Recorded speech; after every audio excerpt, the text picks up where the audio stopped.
Hello friends, welcome to Innovative Shiksha. So let us start today's video.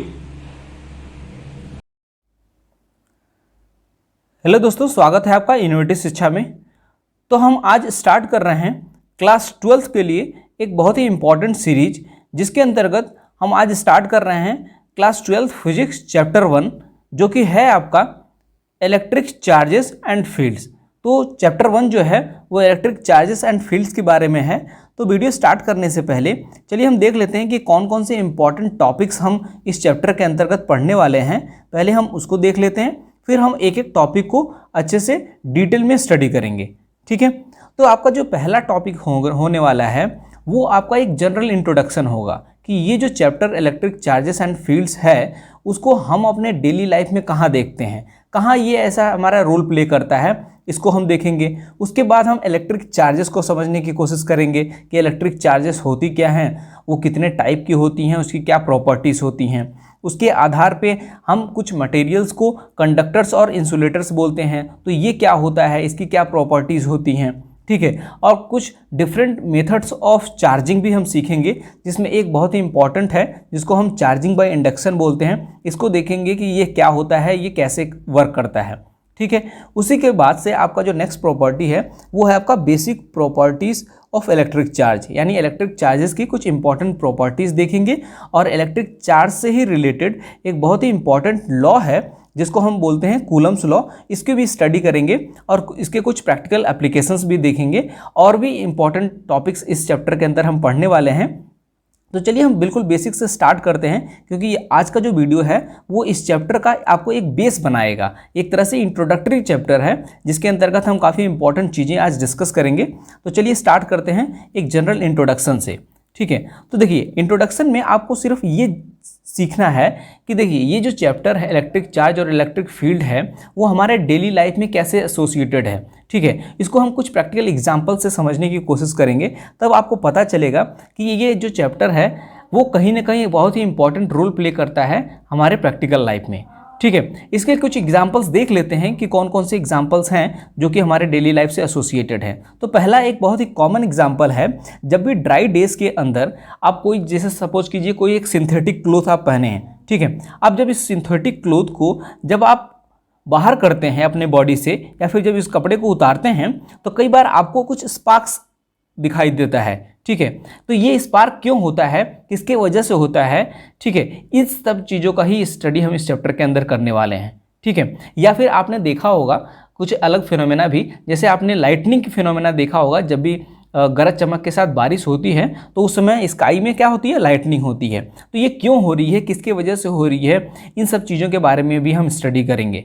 ठीक है, कुछ और भी एग्जांपल्स हम देख लेते हैं। जैसे सपोज कीजिए कई बार आपने इसको ऑब्जर्व भी किया होगा, कई बार आप लोग जैसे कार का जब आप डोर ओपन करते हैं तो आपको एक sensation of electric shock feel होता है। वो क्यों हो रहा है, किसके वजह से हो रहा है, इन सारी चीज़ों की ही हम स्टडी करने वाले हैं इस चैप्टर के अंदर। ठीक है, तो ये जो कुछ बेसिक आपको एग्जाम्पल बताया गया, इसके पीछे का क्या रीजन है। ठीक है, तो इसके पीछे का अगर आप रीजन समझना चाहते हैं तो आप सिंपली ये समझ सकते हैं कि ये ऐसा क्यों हो रहा है। ये सारी जो अभी स्पार्क का फिनोमेना या फिर आपको एक शॉक फील हो रहा है, तो ये किसके वजह से हो रहा है। ये बेसिकली इसके पीछे का जो मूल कारण है वो ये है, क्या कारण है, डिस्चार्ज ऑफ इलेक्ट्रिक चार्जेस। तो यानी यहाँ से इलेक्ट्रिक चार्जेस का डिस्चार्ज होना ही एक इम्पॉर्टेंट रीजन है। और ये इलेक्ट्रिक चार्जेस कहाँ से आ रही हैं, देखिए जब भी हमारी बॉडी किसी इंसुलेटर से जैसे रब करती है या फिर उसके ऊपर जैसे रगड़ खाती है, तो उसके वजह से हमारी बॉडी के अंदर कुछ चार्जेस स्टोर हो जाती हैं या फिर एक्यूमुलेट हो जाती हैं। और इसी जो चार्जेस एक्यूमुलेट हुई हैं उन्हीं का जब डिस्चार्ज होने की वजह से ही आपको डिफरेंट टाइप के फिनोमेना अराइज होती हैं। ठीक है, या फिर उसको आप दूसरे शब्दों में ऐसे बोल सकते हैं कि ये जो सारे एग्जांपल्स अभी हमने थोड़ी देर पहले बात किया था वो किसके वजह से हो रहा है, तो वो जनरेशन ऑफ स्टैटिक इलेक्ट्रिसिटी, यानी स्टैटिक इलेक्ट्रिसिटी के जनरेशन के वजह से ही आपको स्पार्क लग रहा है या फिर आपको कहीं शॉक लग रहा है। तो ये बेसिक रीजन है जितने भी हमने फिनोमेनास या फिर एग्जाम्पल्स अभी थोड़ी देर पहले डिस्कस किया था। ठीक है, तो ये एक जनरल इंट्रोडक्शन था कि हमारे डेली लाइफ में ये जो चैप्टर है वो कैसे एसोसिएटेड है। ठीक है, चलिए आगे बढ़ते हैं। तो देखिए आपको अब एक आइडिया लग गया होगा कि इस चैप्टर के अंदर हम क्या पढ़ने वाले हैं। तो इस चैप्टर का जो बेसिक स्टडी होने वाली है वो आपको इलेक्ट्रोस्टैटिक होने वाला है, ठीक है। तो हम इलेक्ट्रोस्टैटिक्स का ही स्टडी करेंगे इस चैप्टर के अंदर। तो अब हम ये समझने की कोशिश करते हैं कि इलेक्ट्रोस्टैटिक्स होता क्या है, ठीक है। तो देखिए, अब ये जो इलेक्ट्रोस्टैटिक्स है वो आपका दो वर्ड से मिलकर के बना हुआ है, स्टैटिक। तो स्टैटिक का मतलब तो आपको पता है, कोई भी जो ऑब्जेक्ट है अगर वो मूव नहीं कर रही है, ठीक है, या फिर उसका पोजीशन जो है वो टाइम के साथ चेंज नहीं हो रहा है, तो ऐसे ऑब्जेक्ट को हम क्या बोलते हैं, स्टैटिक ऑब्जेक्ट बोलते हैं, ठीक है। तो अब इलेक्ट्रोस्टैटिक को देखते हैं कि इलेक्ट्रोस्टैटिक है क्या, ठीक है। तो इसको आप समझने के लिए आप ऐसे ही इसको समझ सकते हैं, क्योंकि देखिए ये जो इलेक्ट्रोस्टैटिक वर्ड है वो आपका दो वर्ड से मिलकर बना हुआ है। इलेक्ट्रो को आप समझ सकते हैं किससे, चार्ज से, ठीक है। और स्टैटिक का मतलब क्या हो गया, रेस्ट, ठीक है। तो यानी जब आपके चार्जेस रेस्ट पे हैं और उनकी वजह से जो डिफरेंट फिनोमेनास अराइज हो रहे हैं, कौन कौन से फिनोमेनास हो सकते हैं, जैसे फोर्सेस हो गए, फील्ड्स हो गए, या फिर पोटेंशियल। यानी जब चार्जेस आपके रेस्ट पे हैं और उनकी वजह से जो डिफरेंट टाइप की फिनोमेनास अराइज हो रही हैं, उसी की जो स्टडी की जाती है वो किसके अंतर्गत की जाती है, इलेक्ट्रोस्टैटिक्स के अंतर्गत की जाती है, ठीक है। जैसा कि आपको पता भी है कि इलेक्ट्रिसिटी को आप क्लासिफाई कर सकते हैं दो इंपॉर्टेंट पार्ट्स में। कौन कौन सी इंपॉर्टेंट पार्ट में, एक को हम बोलते हैं स्टैटिक इलेक्ट्रिसिटी, दूसरे को बोलते हैं डायनेमिक इलेक्ट्रिसिटी, ठीक है। तो ये आपका स्टैटिक इलेक्ट्रिसिटी क्या है, स्टैटिक का मतलब वही हो गया कि जब आपके जो चार्जेस हैं वो किस पे हैं, रेस्ट पे हैं, और उसकी वजह से जो इलेक्ट्रिसिटी जनरेट हो रही है, फिर फिनोमेनास जनरेट हो रही हैं, उस वाले पोर्शन को हम बोलते हैं स्टैटिक इलेक्ट्रिसिटी। लेकिन डायनेमिक इलेक्ट्रिसिटी, जैसे इसका वर्ड से ही मतलब है, यहाँ पे जो इलेक्ट्रिसिटी है वो जनरेट हो रही है किसकी वजह से, चार्जेस की वजह से, लेकिन वो जो चार्जेस हैं वो मूव कर रहे हैं, यानी मूवमेंट ऑफ चार्ज की वजह से जो भी फिनोमेनास अराइज हो रहा है, तो वो हमारा डायनेमिक इलेक्ट्रिसिटी, या फिर हम उसको दूसरे शब्दों में करंट इलेक्ट्रिसिटी भी बोलते हैं, जिसको हम फर्दर एसी और डीसी में क्लासिफाई करते हैं। Okay, so let us proceed further. Okay, तो हमने बेसिक चीज़ें कुछ स्टडी कर लिया। अब हम जो इम्पोर्टेंट टॉपिक डिस्कस करने वाले हैं वो है आपका इलेक्ट्रिक चार्ज। अब इलेक्ट्रिक चार्ज होता क्या है, ठीक है। अब इलेक्ट्रिक चार्ज को समझने से पहले थोड़ा हम इसके हिस्टोरिकल एस्पेक्ट को भी देख लेते हैं कि ये जो स्टडी है वो कहाँ से अराइज होती है। तो इसके पीछे का कारण जो है जानने से पहले आप बहुत सारे बेसिक एग्जाम्पल से आप इसको समझ सकते हैं। देखिए, जैसे कि आपने कई बार इसको बचपन में भी खेला होगा, इस तरह का छोटा छोटा खेल जो खेलते थे कि आपके पास एक स्केल होता है जो कि आपका प्लास्टिक का बना हुआ है, ठीक है, और आप लोग क्या करते हैं, कागज़ के छोटे छोटे टुकड़े को ऐसे आप रख लेते हैं, ठीक है। अब इस स्केल को जो कि प्लास्टिक का बना हुआ है आप अपने सर पे या फिर बालों में ऐसे रब करते हैं। रब करने के बाद जब आप इस स्केल को इन छोटे पीस ऑफ पेपर के पास लेके जाते हैं तो आपने क्या ऑब्जर्व किया है, आपने देखा होगा कि ये जो छोटे पीस ऑफ पेपर हैं, स्मॉल बिट्स ऑफ पेपर, ये इसकी तरफ अट्रैक्ट हो जाते हैं, ठीक है। तो ऐसा क्या हो रहा है, इसके पीछे क्या हम रीजन जानने की कोशिश करेंगे तो आपको पता चलेगा कि कहीं ना कहीं इसमें चार्जेस ही हैं जो कि रोल प्ले करते हैं। तो इसी टाइप का जो ऑब्जर्वेशन है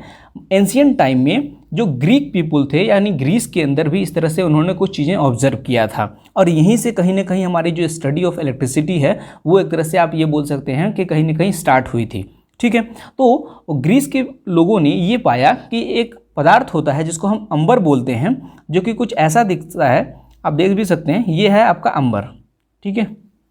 ये आपको डिफरेंट टाइप के स्टोन्स जो दिख रहे हैं यही आपका अंबर है, ठीक है। तो उन लोगों ने ये पाया कि जब ये अंबर को, ठीक है, जब भी किसी अंबर को ये लोग रब करते थे, किसके साथ, ऊल या फिर सिल्क क्लोथ के साथ, यानी जब आप अंबर को ऊल या फिर सिल्क क्लोथ के साथ जब आपने रब कर दिया तो ये क्या करता था, ये जो छोटे पीस ऑफ ऑब्जेक्ट होते थे इनको ये अट्रैक्ट करता था, ठीक है। तो यहाँ से एक क्यूरियोसिटी जनरेट होती है, और ये क्यूरियोसिटी जो है आज हमारे पास इलेक्ट्रिसिटी के फॉर्म में हम इसको स्टडी करते हैं और इसके अपने डिफरेंट पर्पसेस के लिए इस्तेमाल भी करते हैं, ठीक है। तो आप समझने की कोशिश करते हैं कि ये जो इलेक्ट्रिसिटी वर्ड है वो कहाँ से आती है, ठीक है, क्योंकि इसका भी कहीं ना कहीं ओरिजिन जो है वो यहीं से होता है। तो देखिए, ये जो वर्ड इलेक्ट्रिसिटी है वो एक ग्रीक वर्ड इलेक्ट्रॉन से आता है, जिसका मतलब क्या होता है, अंबर, ठीक है। तो जो हमारा इलेक्ट्रिसिटी वर्ड है वो एक ग्रीक वर्ड इलेक्ट्रॉन से आता है, जिसका मतलब होता है अंबर। तो हमने ये सीख लिया कि इलेक्ट्रिसिटी जो वर्ड है वो कहाँ से आती है। ओके, चलिए आगे देखते हैं। अब इलेक्ट्रिक चार्ज को हम डिटेल में स्टडी करते हैं और ये समझते हैं कि इलेक्ट्रिक चार्ज होता क्या है। ठीक है, तो देखिए इलेक्ट्रिक जो चार्ज होता है वो किसी भी मैटर का एक फिजिकल प्रॉपर्टी होता है। आपको पता है कि कोई भी जो मैटर है उसके पास कई सारे फिजिकल प्रॉपर्टी होते हैं, जैसे कि मैटर के पास अपना मास होता है, वॉल्यूम हो सकता है, डेंसिटी होता है, ऐसे ही कई अन्य और एक तरह से उसके पास क्या होता है, उसके पास अपना एक फिजिकल प्रॉपर्टी होता है। ठीक है, तो उसी फिजिकल प्रॉपर्टी का ही एक पार्ट प्रॉपर्टी है इलेक्ट्रिक चार्ज। ठीक है, तो किसी भी मैटर का कोई एक ऐसे फिजिकल प्रॉपर्टी जिसकी वजह से क्या होता है इसको हम समझते हैं एग्जाम्पल से। ठीक है, तो मान लीजिए आपके पास यहाँ पे एक फील्ड हमने क्रिएट कर दिया, इस फील्ड को हम बोल रहे हैं इलेक्ट्रोमैग्नेटिक फील्ड। ठीक है, और यहाँ पे हमने कोई ऑब्जेक्ट रख दिया है। ठीक है, ध्यान से समझिएगा। तो इस ऑब्जेक्ट को जब आप इस फील्ड के अंदर लेके आएंगे, ठीक है, तो ये क्या होगा, ये जो ऑब्जेक्ट है एक टाइप का फोर्स फील करेगा।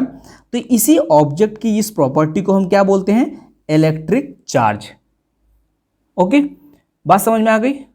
ओके, ठीक है, चलिए आगे बढ़ते हैं।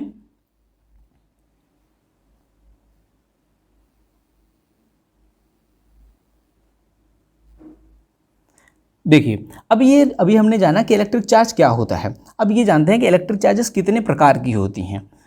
ठीक है, तो एक साइंटिस्ट थे जो कि अमेरिकन साइंटिस्ट थे, उन्होंने इलेक्ट्रिक चार्जेस को, जिनका नाम था बेंजामिन फ्रैंकलिन, उन्होंने ही इलेक्ट्रिक चार्जेस को नेम किया था पॉजिटिव और नेगेटिव। यानी इन्होंने बोला कि जो चार्जेस होती हैं वो पॉजिटिव और नेगेटिव होती हैं। यानी एक तरह से हम ये समझ सकते हैं कि charges are of two types. कौन कौन से हो सकते हैं, एक आपका पॉजिटिव चार्ज हो सकता है, एक आपका नेगेटिव चार्ज हो सकता है।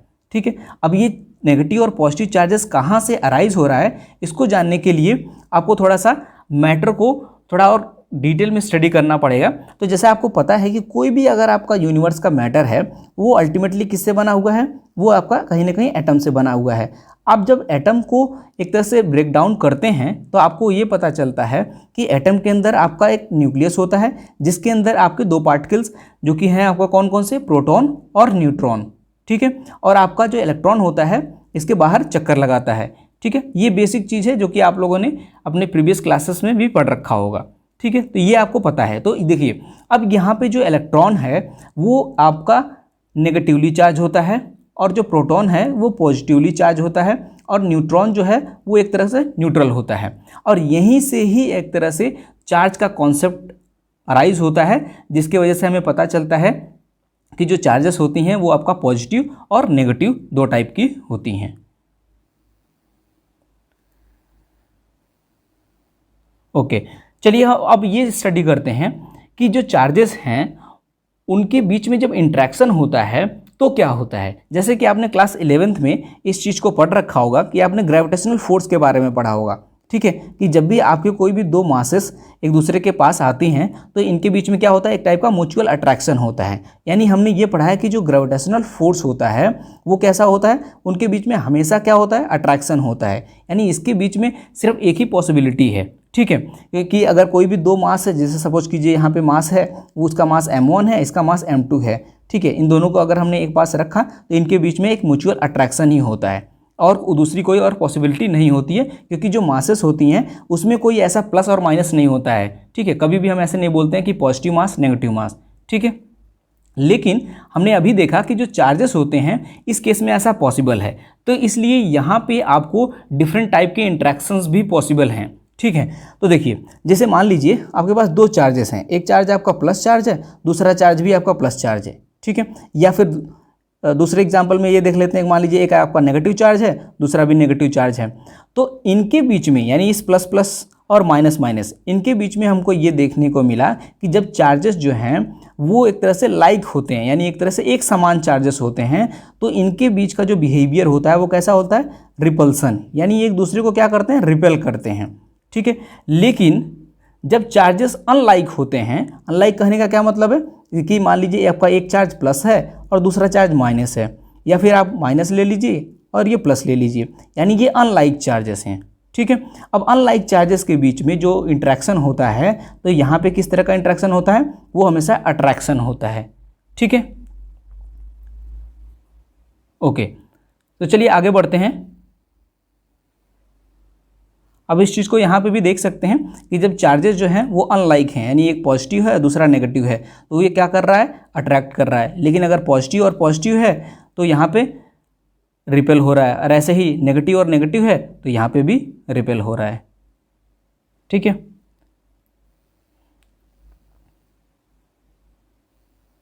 चलिए आगे बढ़ते हैं और आगे समझने की कोशिश करते हैं कुछ और प्रॉपर्टीज ऑफ चार्ज। तो देखिए, अब मान लीजिए कि कोई आपके पास एक ऐसा मैटर है, ठीक है, उसमें आपको बहुत सारे चार्जेस अवेलेबल हो सकती हैं। जैसे मान लीजिए आपका इसके अंदर कई सारे चार्जेस हैं, एक है +2 कूलम, यहाँ पे है आपका -2 कूलम।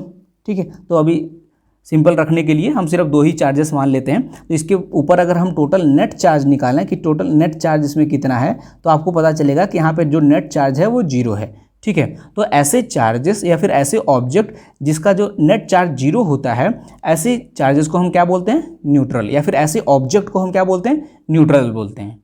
ठीक है, अब समझते हैं कि एसआई यूनिट क्या होती है, यानी चार्ज की यूनिट क्या होती है। जैसे आपको पता है कि मास का यूनिट क्या होता है, किलोग्राम होता है।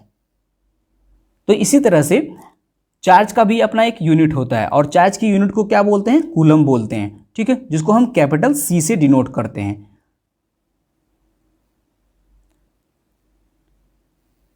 अब ये देख लेते हैं कि चार्ज ऑन इलेक्ट्रॉन कितना होता है, चार्ज ऑन प्रोटॉन, यानी इसका मैग्नीट्यूड कितना होता है।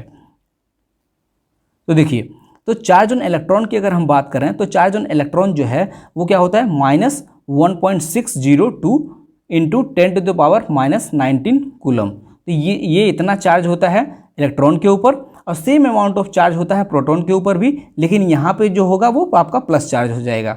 ठीक है, प्रोटॉन क्योंकि पॉजिटिवली चार्ज होता है, इलेक्ट्रॉन नेगेटिवली चार्ज होता है, यानी इसका जो मैग्नीट्यूड अगर आप देखेंगे तो मैग्नीट्यूड दोनों का बराबर होता है। लेकिन अगर आप साइन को देखेंगे तो इलेक्ट्रॉन का जो साइन होगा वो चार्ज का माइनस होगा और प्रोटॉन का प्लस हो जाएगा।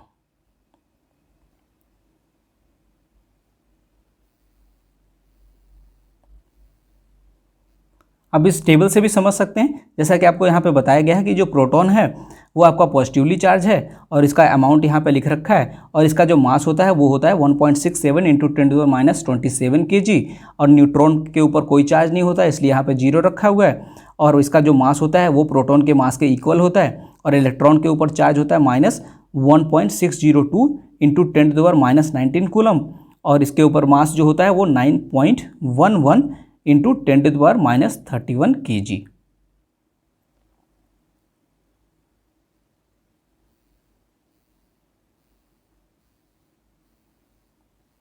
तो आज हमने इलेक्ट्रिक चार्जेस के बारे में काफ़ी कुछ इंपॉर्टेंट स्टडी किया। तो ये बेसिक आपका एक तरह से इंट्रोडक्टरी लेक्चर था, और आगे आने वाले वीडियोस के अंदर हम और भी इंपॉर्टेंट प्रॉपर्टीज़ ऑफ चार्ज देखेंगे, और इसमें हम कूलम्स लॉ को भी समझेंगे अगले वीडियो के अंदर। Thanks for watching this video. Have a nice day.